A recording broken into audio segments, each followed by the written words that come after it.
महर्षि दयानंद सरस्वती जी के अमर ग्रंथ सत्यार्थ प्रकाश का हम सभी स्वाध्याय कर रहे हैं। इस समय हम तृतीय समुल्लास का स्वाध्याय कर रहे हैं, जिसमें पठन पाठन विषय है। पिछले दिनों हमने जाना था वैशेषिक दर्शन अध्याय 2 आहनिक 1 सूत्र 24 के द्वारा कि कारण गुण पूर्वकः कार्य गुणो दृष्टः। जैसे कारण में गुण होते हैं, जैसे कारण में गुण होते हैं, वैसे ही कार्य में होते हैं। कारण में जैसा गुण होता है वैसा ही कार्य में होता है। तो इस विषय वस्तु को हम जाने थे। आज हम परिमाण को जानेंगे। किसको? कहते हैं कि परिमाण 2 प्रकार का है। परिमाण कितने प्रकार का है जी? 2 प्रकार का है। एक को कहते हैं छोटा, एक को क्या कहते हैं? और एक को कहते हैं बड़ा। कोई भी संसार में पदार्थ होगा तो इसी यही 2 होगा, या तो छोटा होगा और चाहे बड़ा होगा। इसको सूत्र कहते हैं वैशेषिक दर्शन अध्याय 7 आहनिक 1 सूत्र 11 है। कहते हैं अनुमह देति तस्मिन् विशेष भावात् विशेषा भावाच्च। वैशेषिक दर्शन के अध्याय 7 का आहनिक 1 का ये 11वां सूत्र है। कहते हैं यह अनुपरिमाण वाला है। क्या कहा? यह अनुपरिमाण वाला है और यह महत परिमाण वाला है। इति इस प्रकार एक ही वस्तु में परिमाण विषयक जो व्यवहार होता है, तस्मिन् उस परिमाण में विशेष भावात विशेष अपकर्ष न्यूनता कमी के होने से अनुव्यवहार च तथा विशेषाभावात विशेष अपकर्ष न्यूनता कमी के न होने से महत् व्यवहार होता है। अब इसको ऐसे समझिए। देखो, कहते कि जिस प्रकार एक आंवला है, आंवला धातरी चटनी बनाते हैं ना आप लोग? हाँ। क्या बनाते हैं?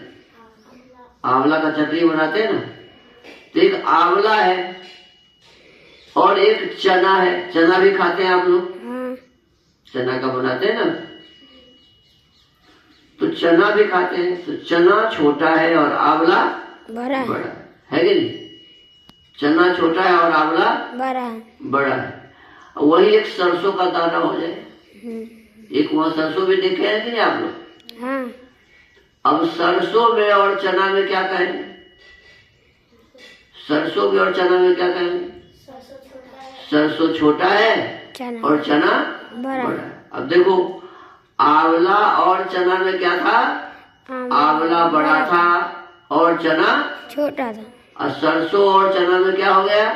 सरसों छोटा हो गया और चना बड़ा। इसका मतलब है एक वस्तु के अपेक्षा से दूसरा छोटा बड़ा हो जाता है। एक ही चीज छोटा भी हो जाएगा और एक ही चीज बड़ा भी हो जाएगा। और एक आम है, हाँ। एक आंवला है जी। तब इसमें क्या हो जाएगा? आम बड़ा, आंवला छोटा हो जाएगा, आम बड़ा और आम क्या हो जाएगा? बड़ा हो जाएगा। एक कटहल है। अब कटहल, आम और आंवला तीनों में हम क्या कहेंगे? धातरी छोटा है, आम छोटा है और आंवला छोटा है, आम बड़ा है। और फिर आम जब कटहल रखते तो क्या हो जाएगा? आम छोटा हो जाएगा कि नहीं, और कटहल बड़ा हो जाएगा। कहते हैं जिस प्रकार आंवला चने से महत है, महत माने बड़ा, आंवला चने से बड़ा है, महत है, किंतु कटहल व तरबूजा से, तरबूजा यदि वहाँ हो, कटहल व तरबूजा से आंवला छोटा होगा, नहीं होगा? हाँ। किंतु कटहल व तरबूजे से अनु होता है। अनु माने छोटा, महत माने बड़ा। ध्यान रखिए, अनु माने छोटा, महत माने बड़ा।